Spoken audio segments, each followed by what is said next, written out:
Tout le monde. J'espère que vous avez bien profité de cette petite pause. Je sais qu'il y en a qui ont des petites difficultés techniques, là. Sachez que toute l'équipe est là pour essayer de régler tous les problèmes de tout le monde. Il y a une salle de diffusion alternative. C'est peut-être un petit peu plus compliqué pour la participation, mais on est vraiment sur le dossier. Fait qu'on espère que tout va être rétabli très bientôt. On arrive maintenant au moment du forum où vous aurez à faire un choix. Un choix, je pense, qui est assez difficile et déchirant.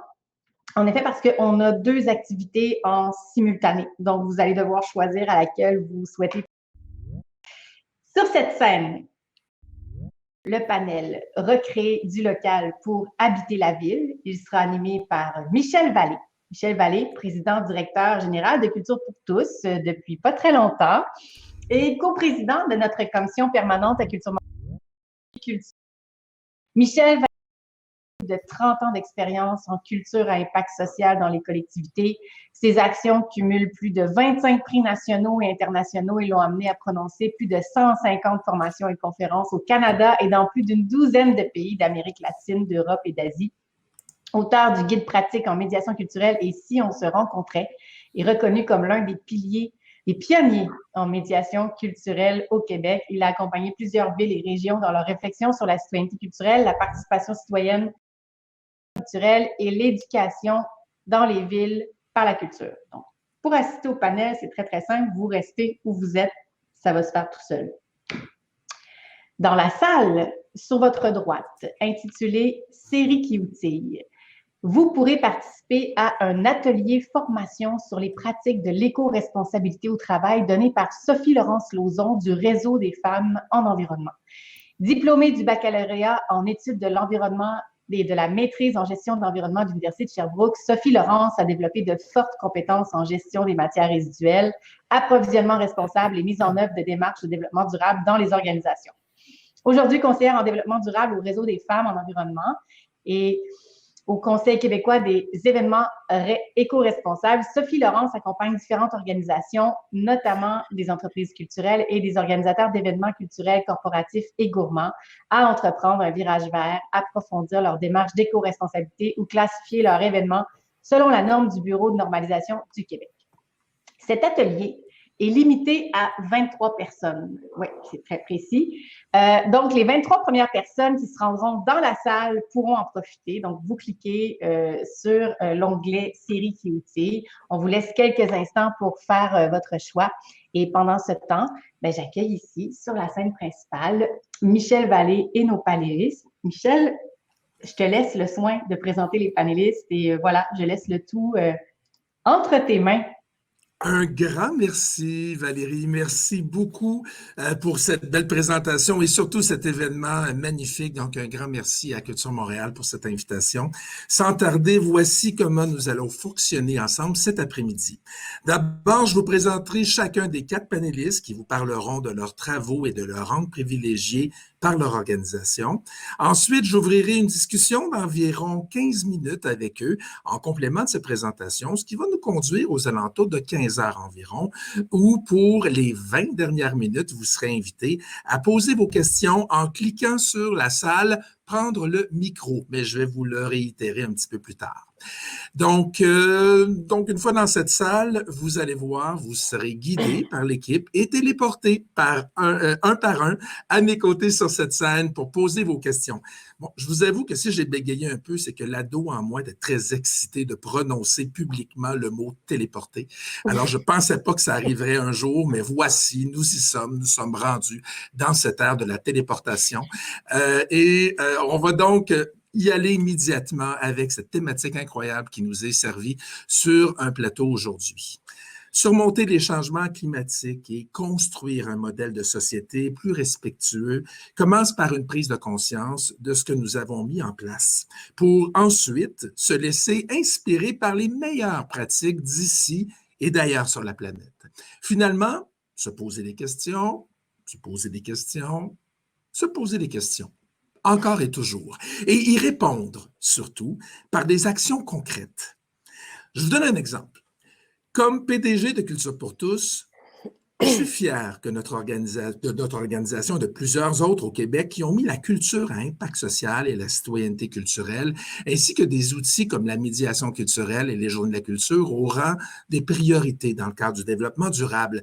Je suis fier également de toutes nos politiques d'environnement ou de développement durable qui ont été développées chez nous à Culture pour tous. Cette politique a été votée il y a quelques mois à peine, politique de développement durable, qui a été développée en collaboration avec le Réseau des femmes en environnement et nos partenaires, la Caisse de dépôt de placement du Québec, les fonds d'action québécoise pour le développement durable. Là, pourquoi je vous parle des partenaires?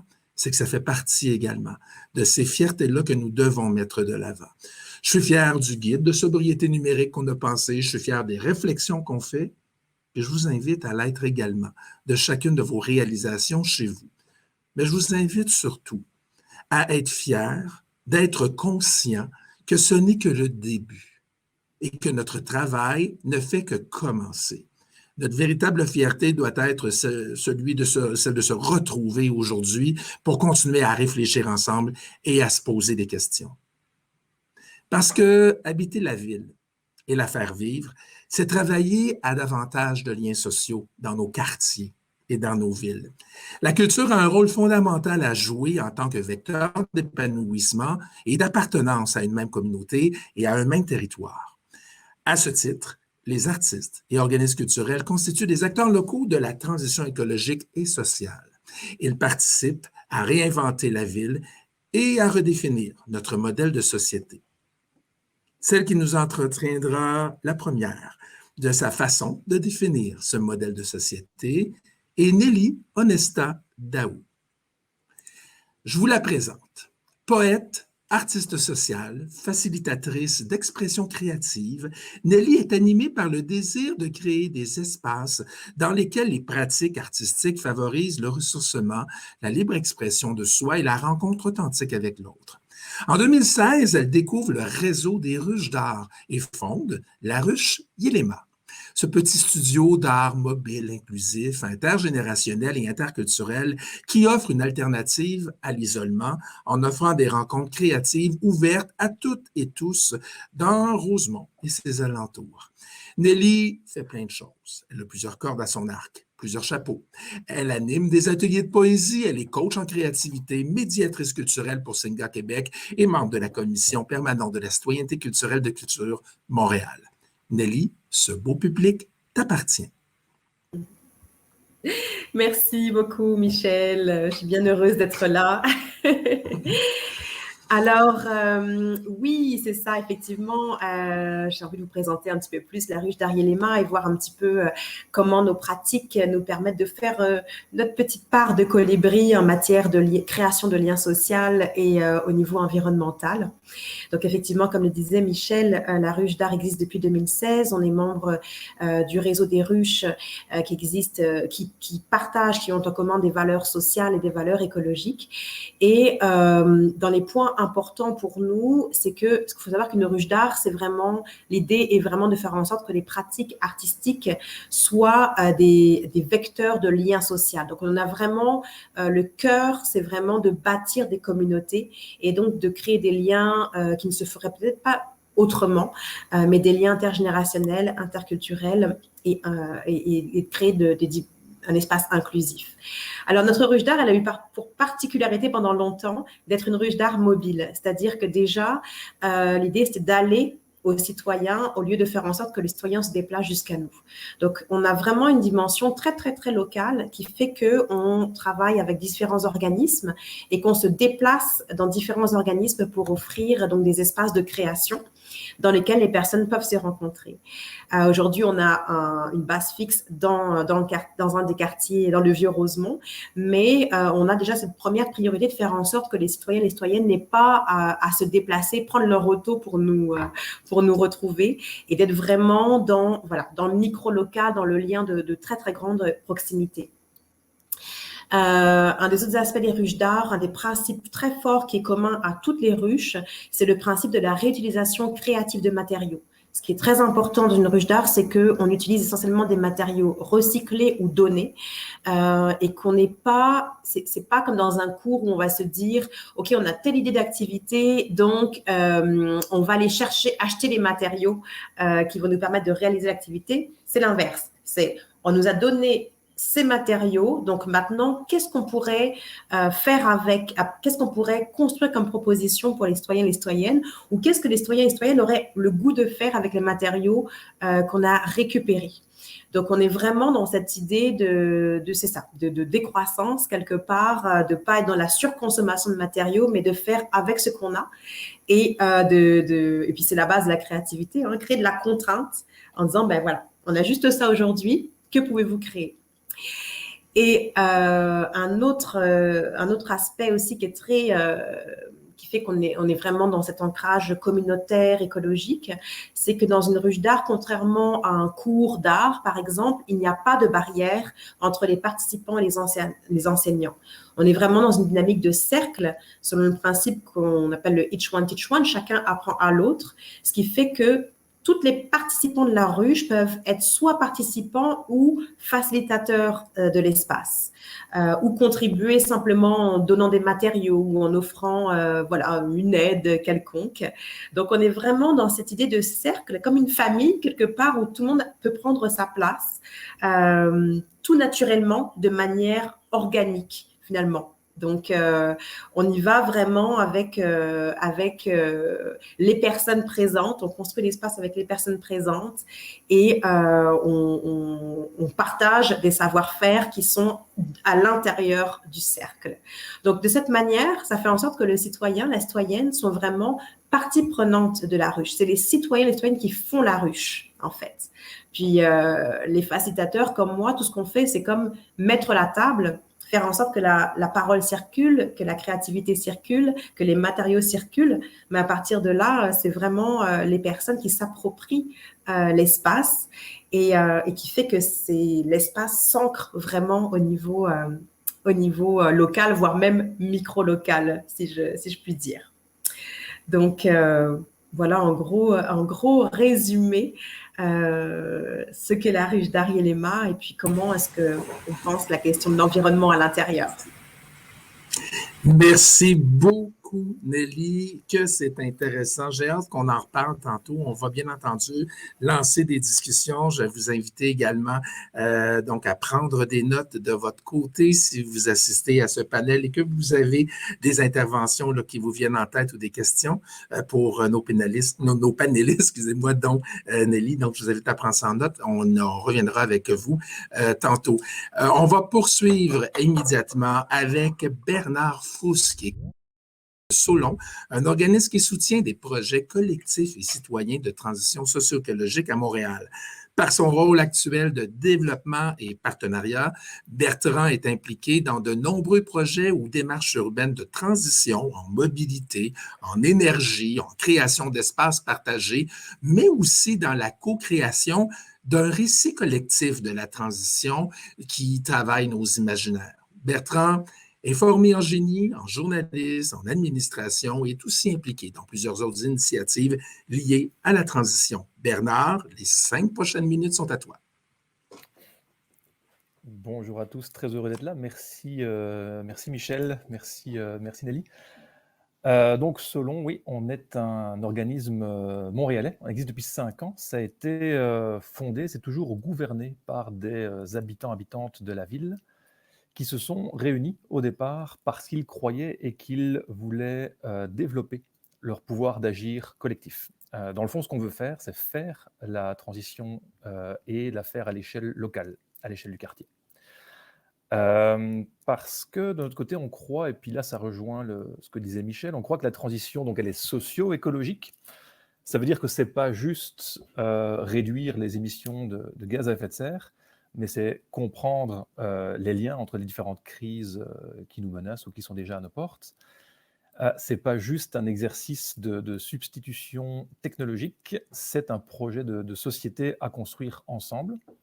Puis dans le fond, ce que nous on se dit, comme beaucoup d'autres, c'est quelle meilleure façon de s'y mettre que d'y aller dans le local. Y a-t-il le meilleur endroit pour essayer de relier nos projets, nos modes d'action que de travailler dans les quartiers.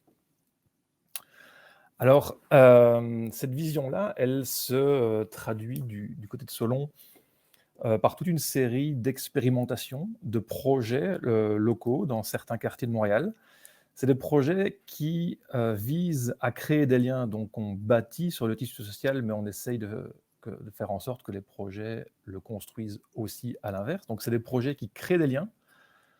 C'est des projets qui, on espère, vont nous interroger sur différents aspects de notre vie, sur nos milieux de vie, nos modes de vie.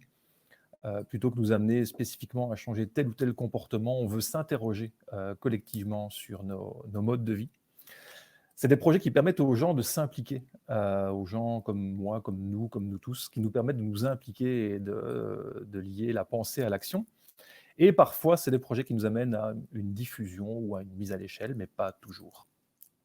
Alors, des exemples de ça, c'est par exemple un des projets de partage de véhicules entre voisins. Est-ce qu'on peut s'entraider en se partageant des véhicules, en diversifiant nos options de mobilité?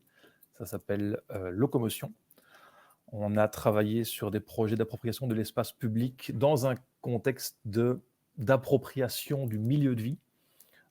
Beaucoup dans Petite Patrie, puis aujourd'hui, ça a donné lieu à un programme d'arrondissement qui s'appelle les projets participatifs citoyens, qui va beaucoup plus loin dans ce qu'on peut faire là, en termes d'appropriation d'espace public.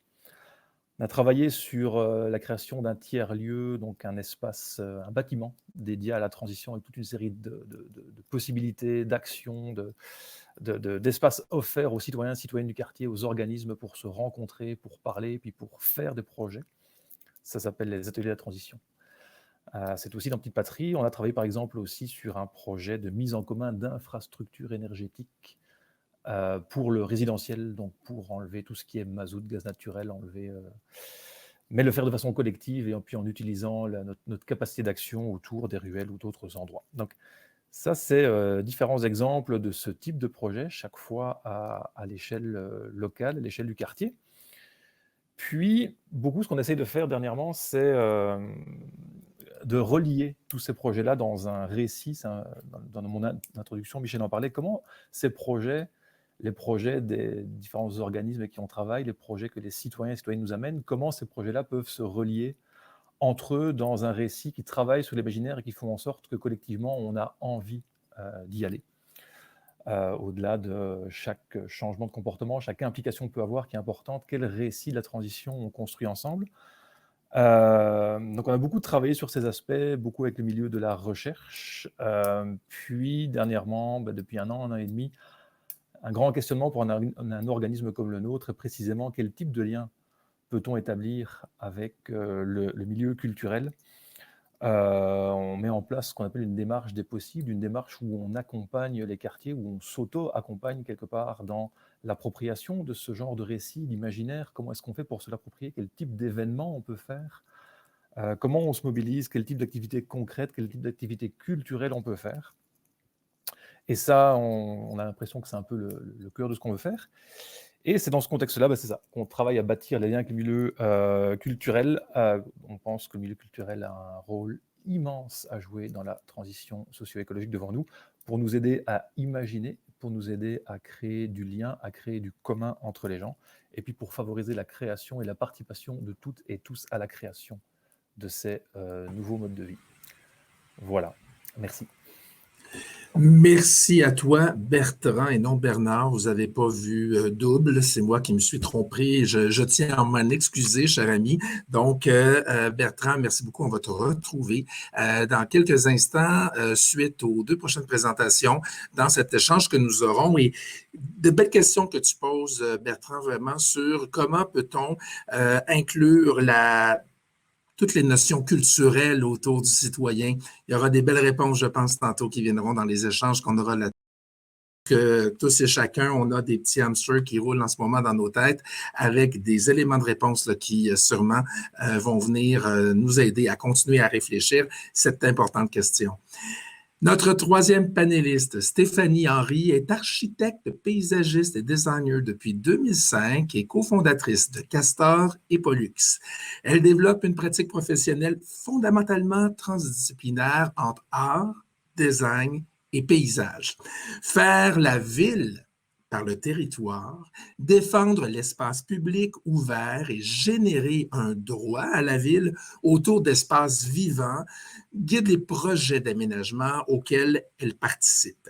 Ayant exercé en France, en Afrique et au Canada, ces référents urbains sont pluriculturels et sa pratique est multiple, allant de l'étude des grands paysages au projet d'aménagement d'espaces publics en passant par les ateliers participatifs de fabrication urbaine, par exemple. L'intégration des citoyens et leur participation in situ lui est essentielle. Stéphanie, à toi la parole. Merci Michel. Écoutez, merci beaucoup de nous avoir invités dans recréer du local pour habiter la ville. Effectivement, on se sent très concerné. Parce que je ne sais pas si la connexion marche, je ne vois pas l'écran, mais en tout cas, voilà. Merci Mariana. Donc, Castor et Pollux, c'est une coopérative de paysage et de design urbain qui a pour mission de transformer les espaces publics finalement en recréant du local. On recrée du local, on cherche à recréer du local en s'appuyant sur le territoire naturel, sur les paysages en place et en s'appuyant sur l'implication citoyenne pour rendre la ville finalement plus vivante, vivante en termes de partage et convivialité, vivante dans l'intégration de la nature dans les espaces publics.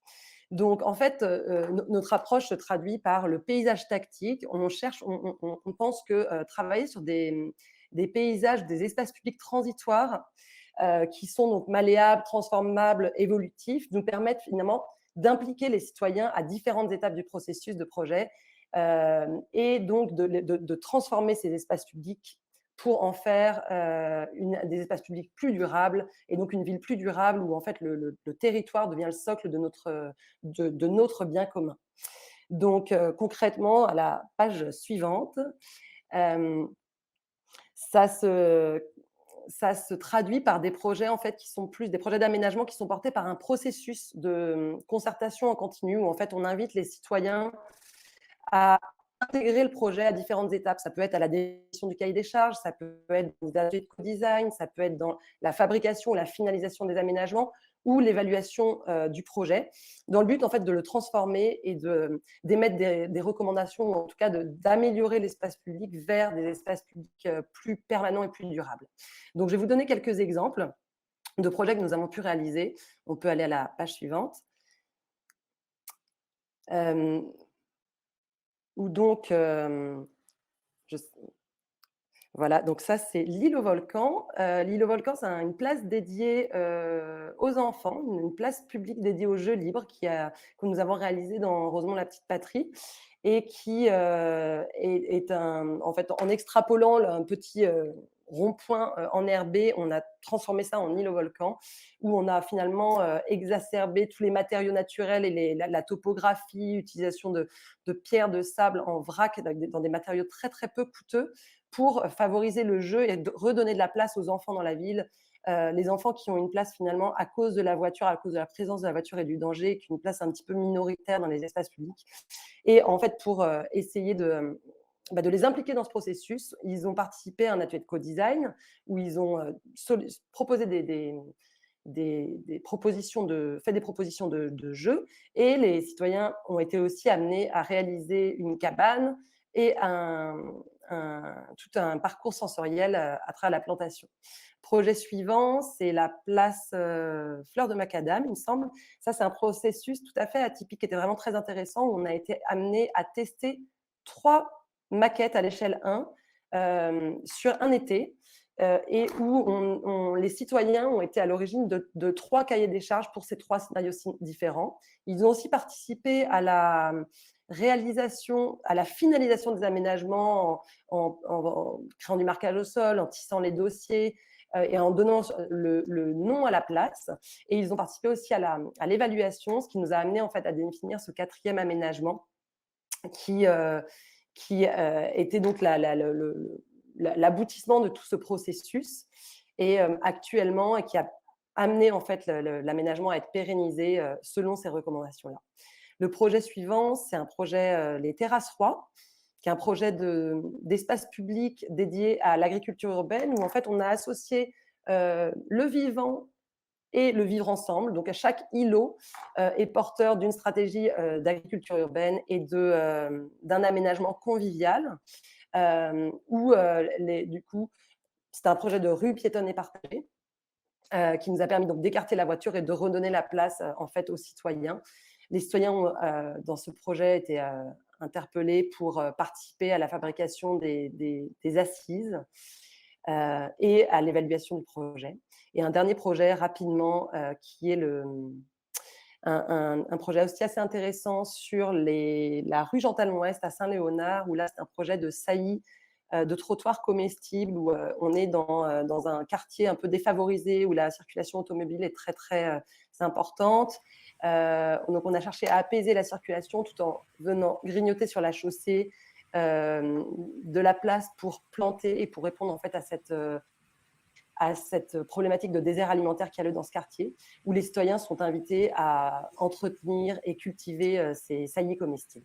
Donc voilà, pour nous, c'était important de partager en fait des ébauches de projets, quelques images, pour que vous vous rendriez bien compte de genre de projets sur lesquels on travaille et comment en fait on cherche en fait à recréer du local, à impliquer les citoyens dans tous les projets et surtout à s'appuyer sur les forces de la nature en place.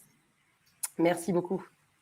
Merci à toi, Stéphanie. Vraiment des beaux exemples qu'on a eus là, des photos qui parlent également et qui nous rejoignent à engager les citoyens sur la réappropriation de ces espaces publics et les réalités de son milieu. Faire une mixité avec tout ça et ramener les gens à se rencontrer, à être là ensemble pour occuper et vivre son milieu.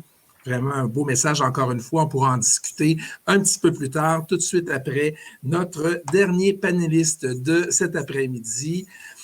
En fait, je suis un fan des actions de notre quatrième invité depuis plusieurs années. Stéphane Lavoie est directeur général et de la programmation de la TOU, la Cité des Arts du Cirque, établie à Montréal, bien sûr. La TOU est au cœur d'un engagement local et international de développement d'initiatives qui ont comme centre d'intérêt les arts du cirque, le développement durable et l'économie sociale. Aujourd'hui, la TOU est reconnue de par le monde pour son dynamisme et l'originalité de sa mission avec ses 3 volets. Stéphane, je te laisse la parole. Oui, merci Michel. Alors, oui, comme vous voyez, nous, on a gagné un peu le gros lot, on ne savait pas, mais on est sur le bord d'une autoroute, à côté d'un des plus grands dépotoirs en milieu urbain en Amérique du Nord et dans un des quartiers les plus défavorisés au Canada. Et notre objectif, notre volonté, c'est de développer les arts du cirque aux Québécois et aux Canadiens. Alors, il y a assez complexe au départ et en fait, dès la création de l'organisme, dès cette réflexion-là, on s'est rapidement rendu à l'évidence qu'il fallait tenir compte de l'environnement où on était. Si on avait voulu faire une salle de spectacle pour vendre des billets, bien, on serait probablement en centre-ville comme tout le monde. Mais ce n'était pas l'idée. L'idée, c'est de développer une cité, une synergie avec l'École nationale de cirque et le siège social du Cirque du Soleil et de développer le cirque contemporain et la vision qu'on avait de cette discipline-là artistique. Par contre, se retrouver dans Saint-Michel et à côté d'un parc ou d'un dépotoir, ça nous a soulevé des interrogations qui étaient le début des années 2000-2004, qui ont mené à la création de l'Agenda 21C, qui en fait cette réflexion de quelle est la place de la culture dans le développement durable. Est-ce que c'est un des 4e piliers ou le développement durable est dans un contexte de culture? Je pense que ça n'a toujours pas été réglé, mais c'est intéressant de se poser cette question-là on va développer les arts du cirque, on va faire ce qu'on a à faire, on y croit, mais est-ce qu'on peut faire une différence? Comment on va le faire? Alors, on s'est imprégné et intégré les enjeux locaux. Différents collègues, vous pouvez voyager, vous pouvez vous promener d'un quartier à l'autre ou d'une rue à l'autre. Nous, c'est physique, c'est en béton, c'est construit là. Alors, il a fallu réfléchir sur notre impact environnemental très rapidement. Donc, c'est le premier bâtiment vert LEED Or au Québec en 2004. Et parce qu'on est le pavillon d'accueil du parc Frédéric-Lac, qui est l'ancien dépotoir. Et donc, on ne peut pas devenir un pavillon d'accueil et construire un bâtiment ordinaire. C'était intégré. Donc, il y a plein d'endroits, de différents enjeux environnementaux comme ça qui ont été mis en place. Mais je vais surtout revenir sur Saint-Michel, où cette préoccupation de développer une cité des arts du cirque et de faire nos spectacles avec la vente de billets, sans tenir compte de la réalité du quartier où on était, c'est un peu un non-sens. C'est même contre l'ADN des arts du cirque. Et c'est grâce à la Ville de Montréal, tout ce partenariat avec le parc et avec le quartier, où on a pu définir notre rôle et aller plus loin, toujours à faire du cirque, mais de quelle façon on peut avoir une différence dans le quartier et d'emmener une vie locale dans le quartier, une vie culturelle, bien sûr. Donc, il y a 62 communautés culturelles dans Saint-Michel, il y a 55 000 habitants, 40 des gens ne parlent ni français ni anglais à la maison. Et notre enjeu, notre défi, ça a été deux choses. Comment on fait pour réunir tous ces gens-là le même soir, à la même heure, sur le même terrain? C'est ça le défi, en fait. C'est là qu'est la rencontre, c'est là qu'est l'échange, c'est là qu'il y a un sentiment d'appartenance, c'est là qu'on rencontre nos voisins. C'est un défi. La culture peut servir à ça.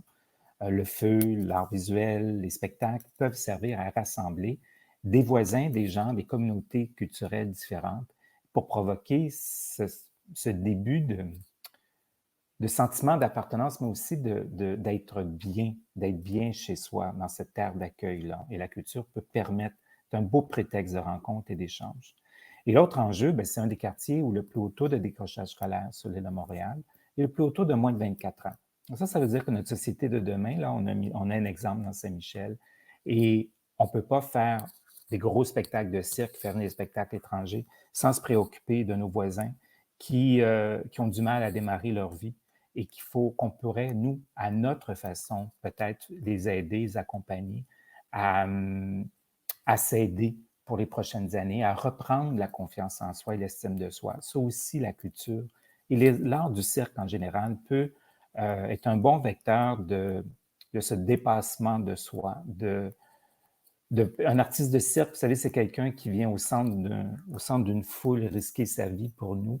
Et parce qu'il n'est pas mort, habituellement, on se sent tous mieux, on est tous plus forts inconsciemment. C'est ce qu'il faut faire avec les citoyens, c'est ce qu'il faut faire avec les quartiers, c'est ce que la culture peut faire en général. Alors, on essaie, nous, de le véhiculer à travers nos activités. La pandémie est venue bousculer tout ça de façon très, très forte, mais ça nous a permis de revenir au centre même de notre mission, c'est-à-dire s'occuper des artistes de cirque et s'occuper de notre quartier. Alors, on a déplacé nos activités dans les quartiers qu'on appelle les balcons Saint-Michel, dans les ruelles, les parcs, les balcons. Mais on a porté la culture dans la maison, dans les familles. On a ensuite, on peut maintenant revenir avec le parc Frédéric-Bach, de créer des rassemblements dans ce parc-là, qui est un des plus grands parcs de Montréal, qui est en développement, et développer la destination TAU, cet endroit où on peut recevoir et rassembler les gens du quartier dans un endroit, je dirais zen, un endroit calme, un endroit où on a envie de prendre le temps de se rencontrer et d'échanger. Et c'est ce que les arts peuvent faire et notre cité des arts du cirque peut faire dans Saint-Michel. Mais j'ai plein de sujets, j'ai plein d'autres choses que je veux dire. Je sais tellement, Stéphane, c'est tellement pas assez long et c'est pour ça que je vais tout de suite vous relancer sur une question pour les prochaines minutes. Donc, on va continuer cette discussion-là ensemble, un peu à bâton rompu. J'inviterai les gens qui nous écoutent présentement. Si vous avez des questions qui vous viennent à l'esprit, n'hésitez pas à aller du côté. Attendez, je vais juste aller chercher le mot complet, l'expression « prendre le micro ». Vous avez un onglet ou plutôt un bouton « prendre le micro » qui apparaît sur votre écran. N'hésitez pas à aller là. Vous allez être donc projeté dans une salle avec des membres de notre équipe et ces membres-là vous téléporteront pour les premiers, peut-être dans une quinzaine de minutes à peu près, mais je vous invite donc à prendre en note vos choses. Et donc, on va prendre les premières questions du public dans une quinzaine de minutes. Moi, j'aurais le goût de vous lancer un peu à la lumière de tout ce que vous avez dit. C'est tellement inspirant de voir vos différentes actions, de voir comment le citoyen est au cœur de tout, de voir comment c'est les habitants d'un milieu et dans votre compréhension doivent prendre en main ce milieu-là, prendre en main également leur vie et aller à la rencontre de l'autre. Et Stéphane, ce que j'aime beaucoup dans ce que tu as mentionné, c'est qu'avec les travaux que vous faites à la TAU, vous représentez plusieurs visages de la culture. Il y a l'industrie culturelle comme telle, les arts, les formes d'art, mais il y a aussi cette culture-là dans les quartiers, la culture qui vient avec notre naissance, celle de notre mère qui nous racontait des histoires, cette culture première qui est attachée à ce qu'on est aussi, et c'est avec tous ces bagages-là, tous ces visages-là de la culture qu'on avance dans la vie. Comment vous voyez les défis autour de la participation citoyenne? Quels sont ces défis-là? C'est quoi qui se pose à vous quand vous voulez faire une action? Par quoi vous commencez? De quelle façon ça s'articule pour que les citoyens soient engagés? C'est à moi que tu poses la question?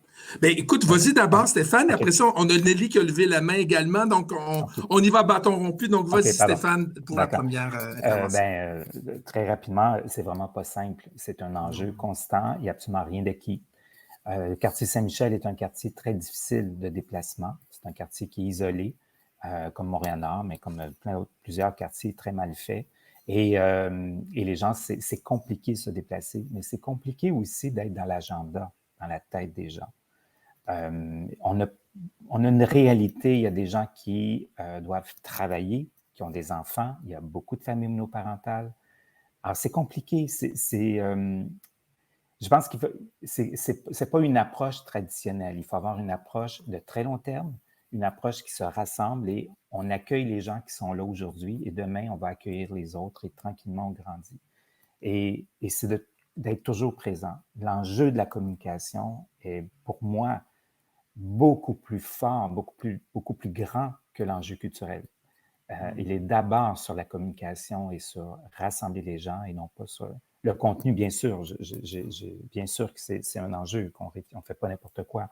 Mais au-delà de ça, il reste la communication et la mobilité qui est un vrai frein à ces développements-là. Tu as tellement raison, Stéphane. Nelly? Oui, je te dirais que nous, la question qu'on a constamment en tête dans notre ruche, et donc je pense que c'est un peu la même chose pour toutes les ruches d'art, c'est qui manque à la table. Toujours s'assurer de se dire, attends, si on est avec des personnes, on est tous d'accord, un public homogène, qu'est-ce qui s'est passé, qu'est-ce qui nous a échappé? Donc, c'est toujours cette vigilance-là. Je te dirais que pour y remédier, entre guillemets, enfin, ou y remédier, pas vraiment y remédier, mais en tout cas apporter des réponses à ça, nous, on se base sur 3 choses, en fait. Déjà, il y a la question du lieu.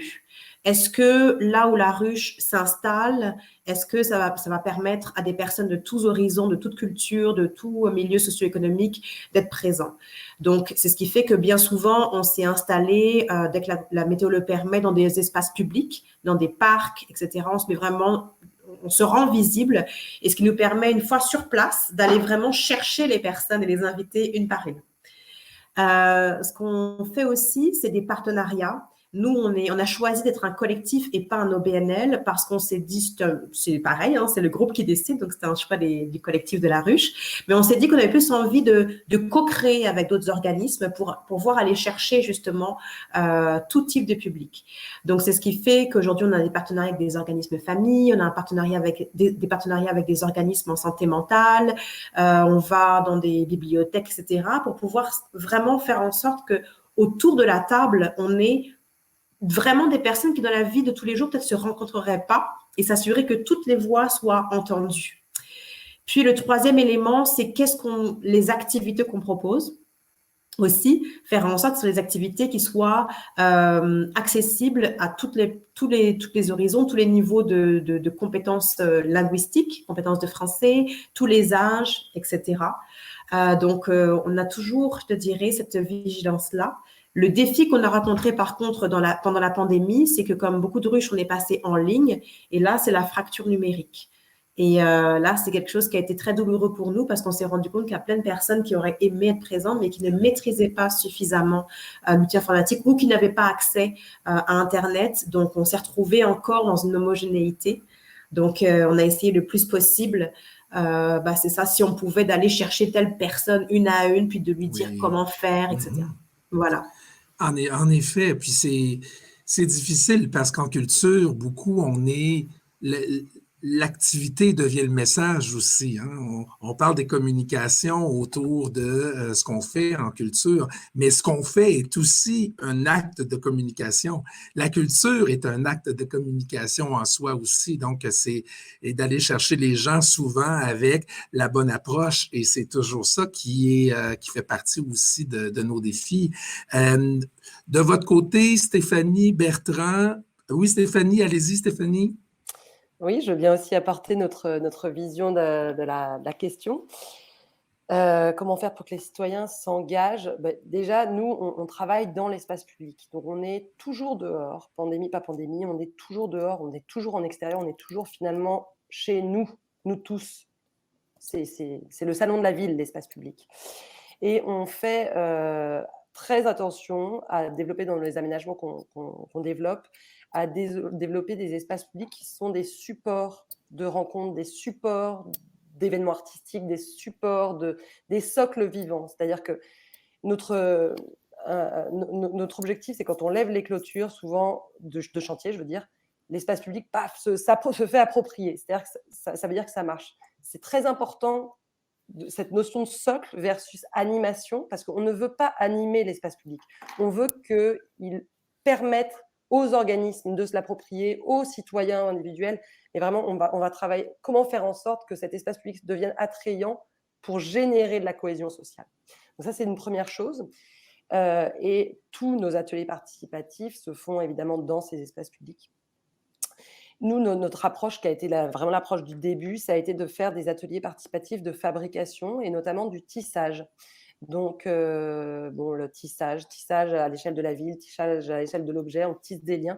Et le tissage, quand on met des sangles ou du matériau dans les mains des citoyens, le tissage, c'est simple, dessus, dessous, dessus, dessous, dessus, dessous. Il n'y a rien d'autre à faire, on tisse.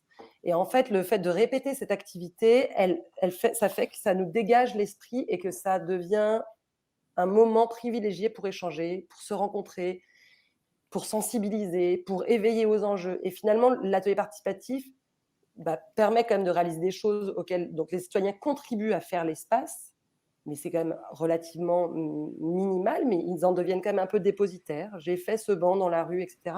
Mais surtout, ils se sont rencontrés à cette occasion. Et du coup, on enlève l'écueil de la langue, de la complexité, du numérique. On est vraiment sur une activité manuelle hyper simple. Il n'y a pas que le tissage, il y a les plantations, enfin des activités vraiment qui sont accessibles à tous, des enfants de 3 ans, comme des personnes plus âgées jusqu'à 80 ou 90 ans. On a eu vraiment toutes sortes de participants. Mais c'est fantastique de voir, justement, Stéphanie, comment vous travaillez l'appartenance en impliquant.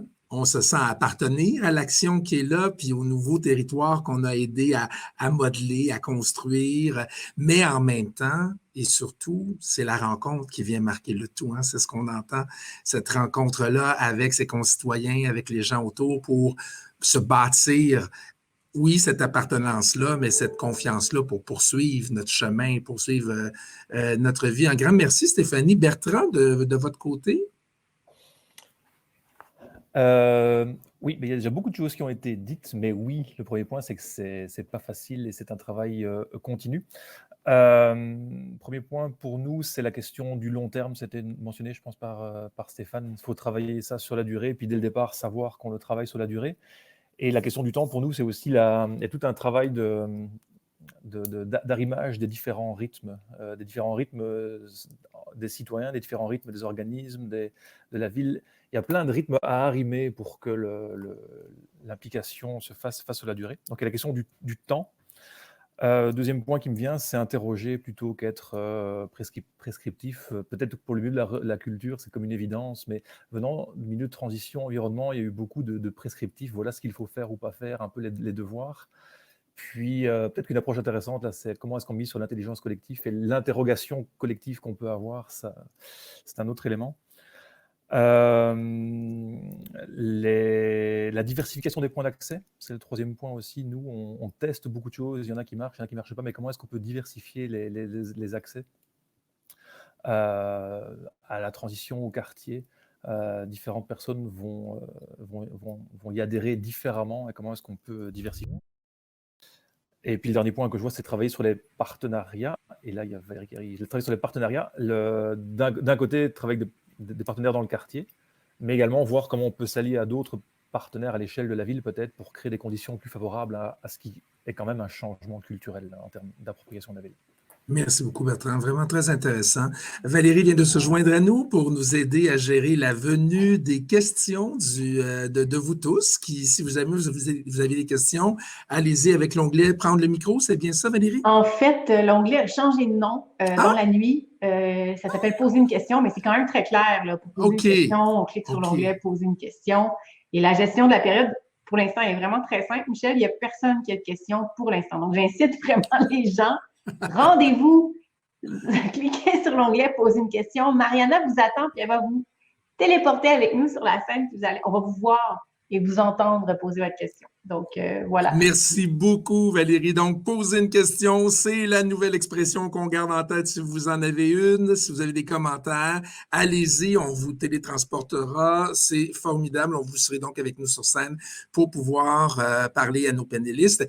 Moi, d'ici à ce que les premières questions peut-être surgissent, j'en ai une pour une suivante peut-être pour nos panélistes. On le sait, hein, la transition sociale, la transition écologique, c'est pas la même chose. Beaucoup de chercheurs sont en train de fusionner les deux en parlant de transition socio-écologique, où on considère parfois la transition sociale dans une dimension de la transition écologique. Bref, je vous amène sur une question un peu ailleurs pour nuancer.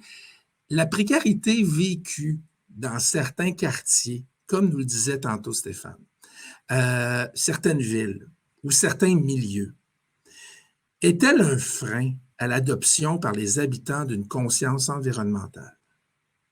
Est-ce que cette précarité-là vient mettre un frein? Est-ce que le fait de devoir se poser des questions, qu'est-ce que je vais donner à manger à mes enfants demain? Ou comment je vais me transporter au travail? Est-ce que ça vient changer la donne au niveau de la conscience environnementale citoyenne? Qu'en pensez-vous? J'y vais en popcorn comme ça, allez-y.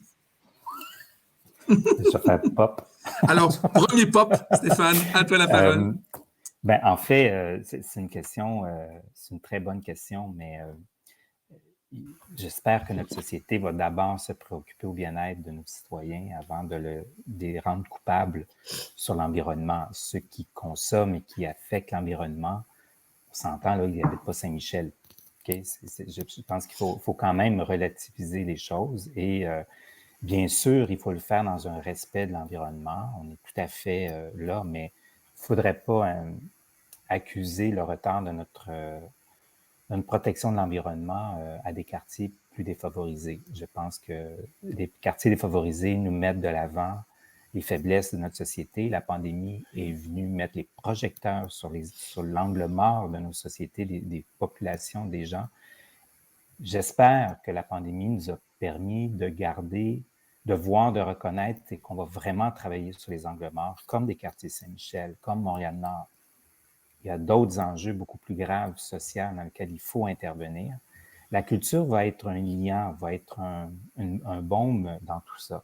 La culture va venir permettre que la communication ou qu'une espèce de paix sociale soit présente et qu'on le fasse dans l'accord, avec l'accord et avec le plaisir. Mais il reste que l'enjeu social des quartiers comme Saint-Michel, ça relève des gouvernements.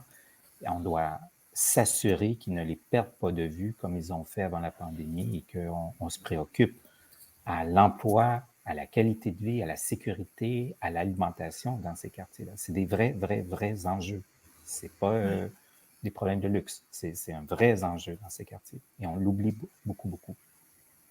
Écoute, tu as deviné que cette question-là est très préoccupante, hein, et c'est suite aussi aux discussions qu'on a eues, toi et moi ensemble, avec Pierre-François de Culture Montréal, que je trouvais cette question-là tellement importante. Il faut dire les choses, hein. Faut dire ces choses-là. Bertrand a levé le doigt pour être notre deuxième popcorn sur cette question. Oui, juste pour un peu rajouter un petit élément, c'est que dans le fond, je pense qu'il y a beaucoup d'efforts en cours pour faire en sorte que cette transition, elle soit sociale et écologique, que ça se rejoigne en un projet. Puis ça, pour moi, ça veut dire que le principal obstacle qu'on va avoir devant nous, différemment de ce que tu dis, c'est davantage la question d'équité. C'est difficile d'envisager une transition socio-écologique si l'iniquité augmente, dans le fond. Voilà, je ne crois plus loin, mais je pense que là, il y a un aspect important. Oui, tout Et à fait. si on laisse aller les enjeux environnementaux d'un côté, les enjeux sociaux de l'autre, qu'on ne travaille pas les inégalités, je ne vois pas bien comment on peut bâtir un projet de transition. Tu as raison. Je pense que ça doit être lié. Mesdames, je vous invite à me faire signe si vous voulez intervenir. Stéphanie, allez-y. Oui, ben, moi, j'ai plutôt un témoignage, en fait. J'ai présenté rapidement 2 projets qui étaient tournés autour de l'agriculture urbaine, les Terrasses Roy et les Jardins de Léon. Et on est dans 2 quartiers complètement différents, où les Terrasses Roy, sur le plateau, c'est plutôt un lieu vecteur de socialisation, où les gens sont super heureux de faire jouer leurs enfants à côté des fraisiers et des framboisiers, ça fale dans le trèfle et les laitues. Le projet a du succès, mais plus en termes de socialisation. Et finalement, on est obligé d'embaucher un organisme communautaire qui vient s'occuper des récoltes. Finalement, les fruits et légumes ne sont pas récoltés. Rue Jean-Talon-Est, par contre, beaucoup de participants aux ateliers de tissage, etc., compréhension, conscience environnementale, conscience de tout ça. Rue Jean-Talon-Est, dans Saint-Léonard, milieu complètement différent.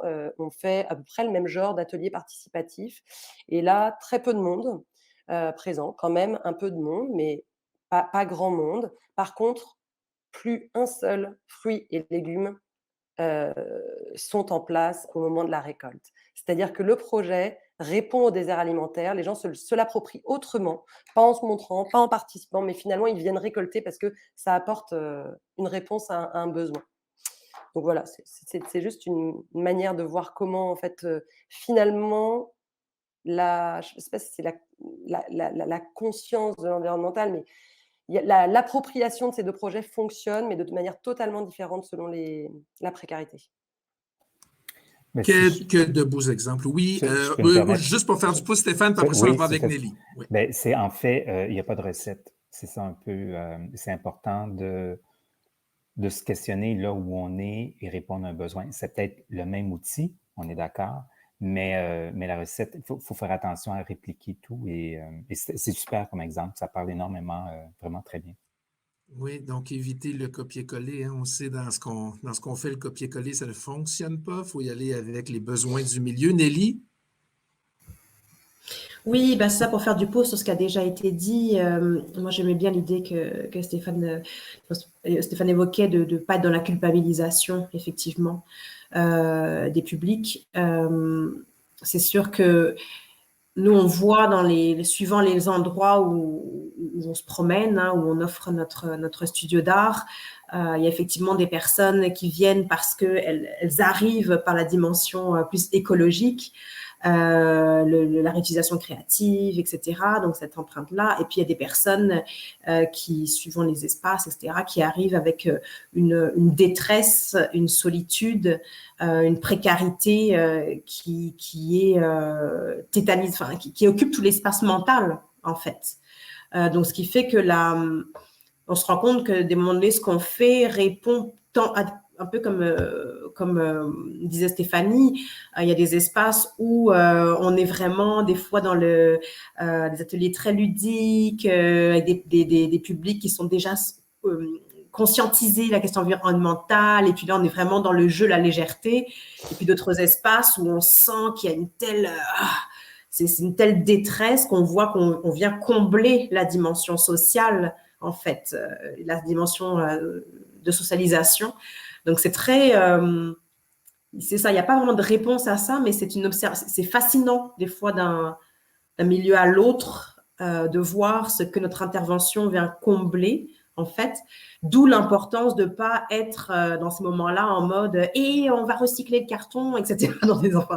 Des fois, on se rend compte que c'est déplacé, en fait. Il faut trouver le ton juste, en fait. Et c'est pas toujours évident. C'est un de notre travail le plus important. C'est un des plus grands défis que nous avons à rencontrer. Surtout que nous sommes aussi dans des nouvelles compréhensions de ce qu'est la culture dans nos collectivités. Je le mentionnais rapidement tantôt. Hein, longtemps, on a pensé à l'industrie culturelle, aux différentes formes d'art, et maintenant, on intègre également toute la notion de rencontre, de culture, de partage et d'échange de ce que nous sommes comme citoyens et comme humains. Donc, ça prend des dimensions vraiment magnifiques et ça va diversifier nos partenariats également. Avant d'aller sur la question que j'avais sur les partenariats, je vais inviter les gens à la maison.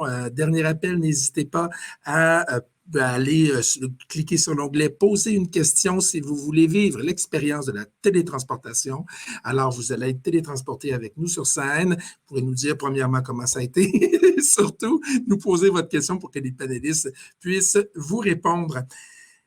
Est-ce que c'est difficile d'aller chercher des partenaires locaux dans cette nouvelle compréhension-là de la culture qui agit sur les territoires pour parfois conscientiser par divers moyens, parfois venir donner des outils aux gens également?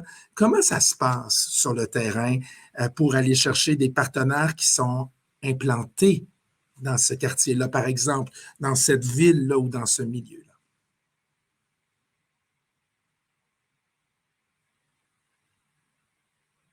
Alors, je vais voir si j'ai un premier popcorn. Stéphane, sur non-verbal, dit toute une question, mon Michel. Alors, on va... je vois les sourires de Nelly et de Stéphanie. Ah, alors Stéphanie se risque. J'adore ça, Stéphanie. Allez, je me lance. Mais je pense que c'est beaucoup plus facile pour nous parce qu'on fonctionne beaucoup moins avec des partenaires. Donc, ce n'est pas une question aussi vaste que pour les autres, je pense. Mais... nous, de notre bord, la pandémie, notamment, a beaucoup accéléré la création d'espaces publics, de fabrication d'espaces publics de proximité, espaces publics estivaux, alors de temps en temps qui un peu trop éphémères à notre goût, mais pour créer des solutions par rapport à l'impossibilité qu'on avait de se retrouver, etc. Et les villes ont été un peu débordées, parce que c'est normalement notre partenaire principal, ce sont les villes, les arrondissements. Et on s'est aperçu qu'il y a des relais qui sont pris par notamment les sociétés de développement commercial qui donc habituellement s'occupent d'animer les rues commerciales et des partenaires comme les associations touristiques et qui en fait sont un peu... qui rapprochent le projet urbain du citoyen. C'est-à-dire que au lieu qui favorise en fait, je pense, selon notre expérience, la transition socio-écologique, parce que au lieu que la commande soit portée par en haut, par les villes, les arrondissements, etc., elle se rapproche de la population. Alors c'est pas une manière de faire participer les gens, mais c'est des organismes qui sont beaucoup plus à l'écoute et plus proches de la population.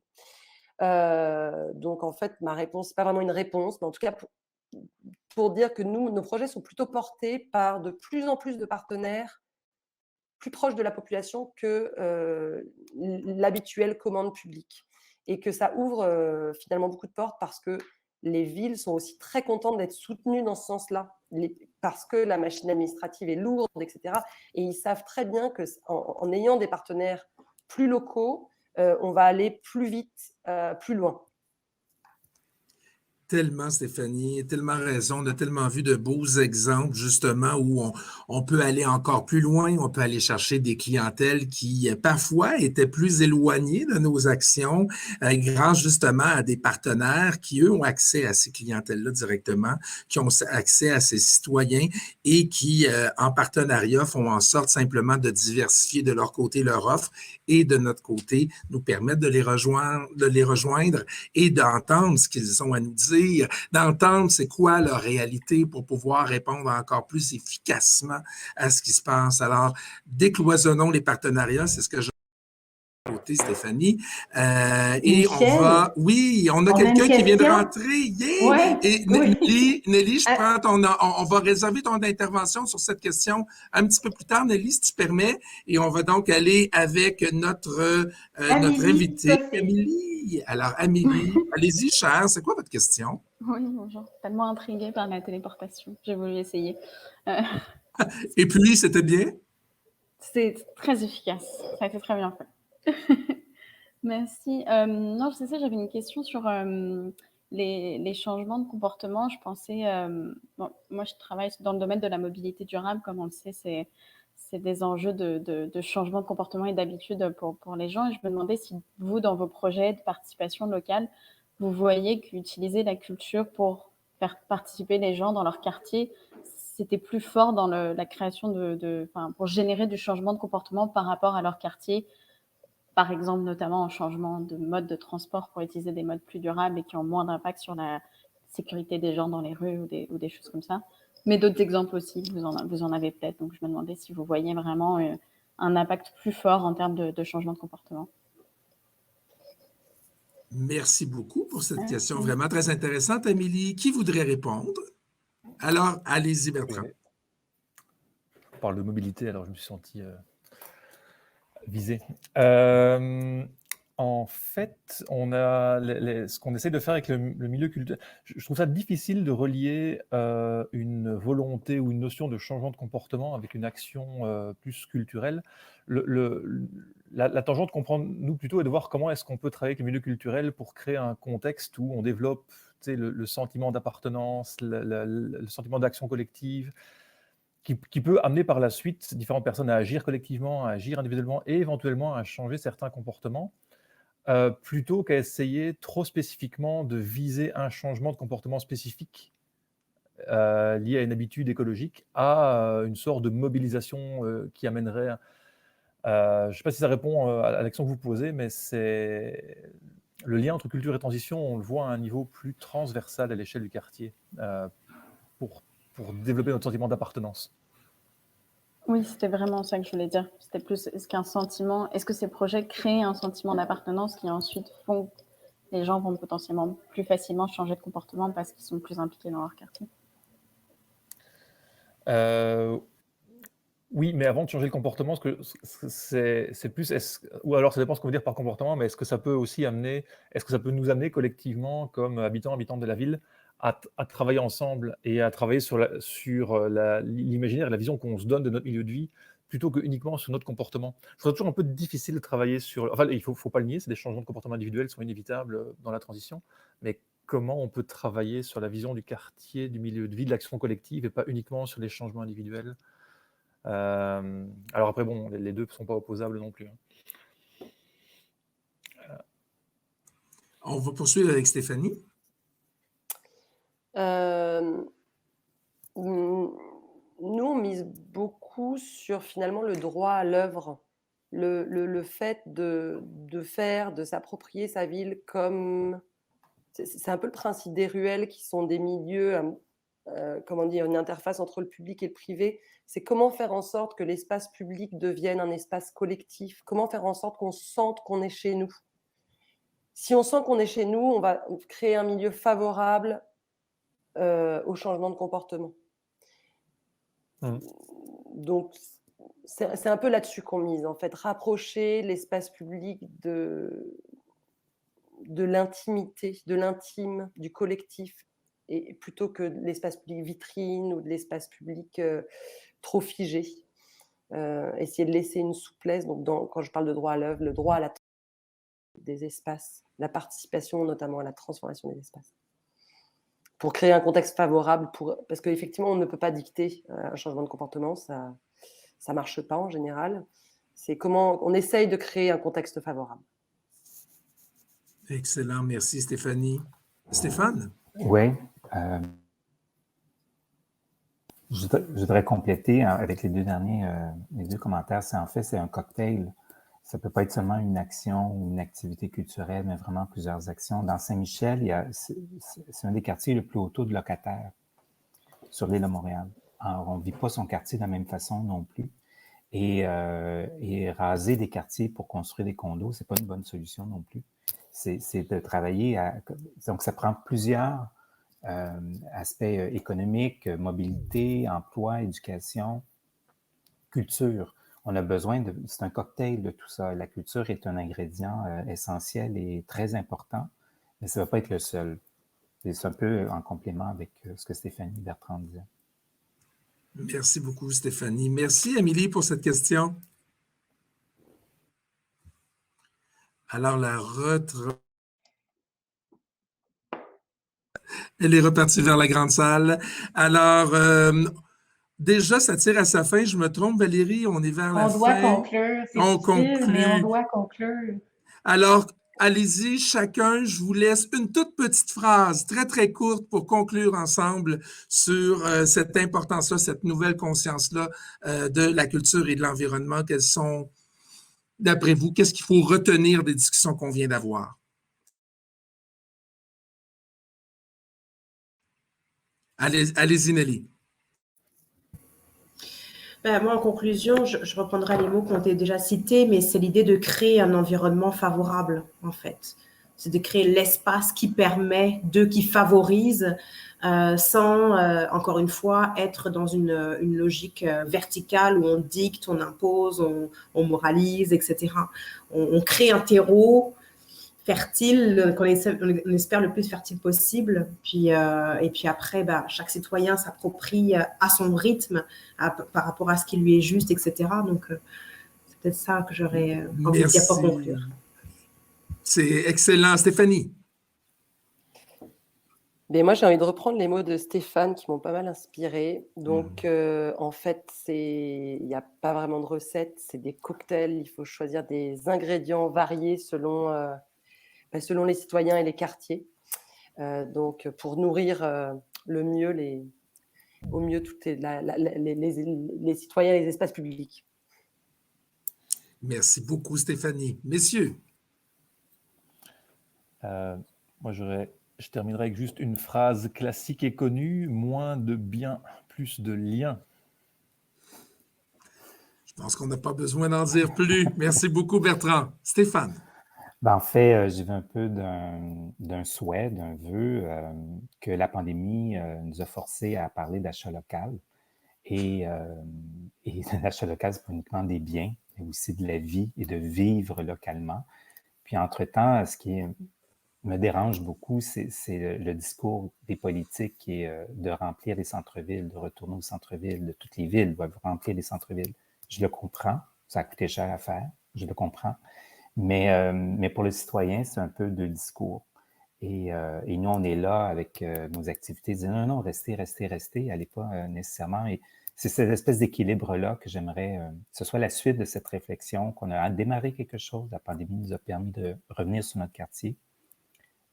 J'espère que ça va rester. J'espère qu'on va continuer à des journées comme aujourd'hui, à continuer à échanger, mais à être beaucoup plus large, d'inclure les autres pans de la société à cette même réflexion-là. Merci beaucoup, Stéphane. Ça conclut de très belle façon le panel que nous venons de vivre ensemble grâce à Culture Montréal. Merci beaucoup, Valérie, ainsi qu'à toute ton équipe pour cette invitation aujourd'hui à réfléchir ensemble et à s'arrêter également pour se rencontrer. On se pose des questions au niveau de l'environnement. L'humain en fait partie. Ce vivant n'est la nature, mais est aussi humain. Et donc, on va souhaiter ensemble que nos réflexions nous amènent à aller encore plus loin dans ce sens-là, avec la culture en main, pour pouvoir, encore une fois, se définir une fierté d'appartenance. Merci beaucoup. Au revoir tout le monde.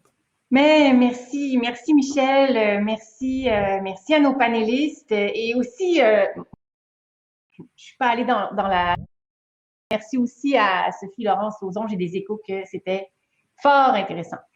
Donc, on va maintenant, on repasse en mode annonce. On va maintenant accueillir Madame Caroline Boyer, directrice générale du Conseil québécois des événements éco-responsables, à venir me rejoindre sur la scène pour nous faire une belle annonce. Bonjour Caroline. Oui, bonjour Valérie, ça va bien? Très bien, merci. Et toi? Oui, très contente d'être avec vous. Donc, Caroline, tu as quelque chose à... En fait, tu dois nous faire part voilà, d'une belle annonce d'un projet. En fait, je te laisse nous parler de tout ça. On lance aujourd'hui avec vous. Imaginez, moi, je vais me présenter rapidement. Donc, directrice du réseau des femmes en environnement. Vous avez entendu ma collègue Sophie Laurence, mais c'est nous aussi qui sommes derrière le Conseil québécois des événements éco-responsables. Et on a eu la chance d'être sollicité par Laurence, que vous avez peut-être entendu ce matin. Donc, Laurence Lafont-Beaune et Aurore Courcieux-Boineau pour initier le projet ACT. C'est le seul objet promotionnel qu'on a fait produire en 3 ans pour Artistes citoyens en tournée, ce T-shirt. Donc, je voulais vous parler de Artistes citoyens en tournée parce que, dans le fond, c'est un projet qu'on porte depuis 3 ans et on a eu une belle demande qui nous a été faite par des artistes tout dernièrement. Donc, basé sur l'expérience qu'on a développée avec l'accréditation des lieux de diffusion culturelle, donc l'accréditation scène éco-responsable et l'accréditation des plateaux de tournage On tourne vert, on lance aujourd'hui une toute nouvelle accréditation pour les artistes en tournée qui font des gestes éco-responsables, qui organisent leur tournée de façon dans une sorte de transition socio-écologique, comme on a dit aujourd'hui. Donc, c'est tout nouveau. C'est pour les artistes en danse, en cirque, en théâtre, en humour, en musique, que ce soit un artiste solo, que ce soit un grand orchestre. Toutes les tournées se retrouver là-dedans. Rapidement, notre but, c'est reconnaître l'engagement, faciliter, encourager l'adoption de pratiques éco-responsables et on est disponible dès aujourd'hui pour en parler avec les artistes qui voudront bien communiquer avec nous. Donc, merci pour nous permettre de faire cette annonce aujourd'hui. Merci, merci Caroline. C'est vraiment intéressant. Ça fait écho à des choses qui ont été nommées ce matin dans les panels comme des possibles solutions, surtout au niveau des contrats de tournée entre artistes et diffuseurs, tout ça. Donc, très, très inspirant. Évidemment, on va vouloir vous contacter pour avoir plus de détails. On poursuit tout de suite avec une autre annonce. Je suis très heureuse d'accueillir aussi Emmanuel Rondia, qui est directeur général du Conseil régional de l'environnement de Montréal, à venir me joindre sur scène, mais il est déjà là, je le vois déjà. Mais juste pour dire que je suis vraiment contente parce que, vous savez, Culture Montréal est reconnu par le ministère de la Culture comme un Conseil régional de la culture pour l'île de Montréal. Donc, on a ici notre pendant environnement qui est avec nous. Bonjour Emmanuel. Bonjour Valérie. Donc, parle-nous un peu de ce que le Conseil régional de l'environnement a mijoté pour aujourd'hui. Ben oui. Ben, comme tu le mentionnais, donc juste peut-être avant l'annonce, quelques mots sur nous. Donc nous, le Conseil régional, on est l'instance régionale en environnement. Très heureux de voir en fait l'événement d'aujourd'hui, puis les bases qui se posent sur le rapprochement entre culture et environnement. Puis on va être des acteurs très actifs et engagés pour poursuivre ces collaborations-là. On contribue, le CRE, depuis plus de 25 ans maintenant, à l'amélioration de la qualité des milieux de vie sur l'île de Montréal par plein d'activités. Puis on aura l'occasion d'en discuter dans la période de réseautage qui va suivre cette annonce-là.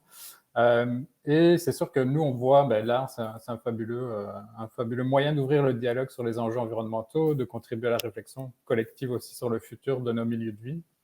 Et progressivement, en fait, on intègre les dimensions artistiques, culturelles dans nos activités. Récemment, dans le cadre de Jean-Barc, qui est une grande campagne de promotion sur la mobilité durable, on a organisé une exposition de photographie, l'humain en mouvement. On lance aussi une autre annonce. En fait, je profite de la tribune pour faire une double annonce. En fait, on lance prochainement un concours, le concours CASE, qui va inviter les professionnels et les organisations à repenser l'aménagement des stationnements, puis à faire des propositions de réutilisation du stationnement. Puis on est convaincu que les acteurs du milieu culturel pourront amener une vision intéressante dans cette initiative.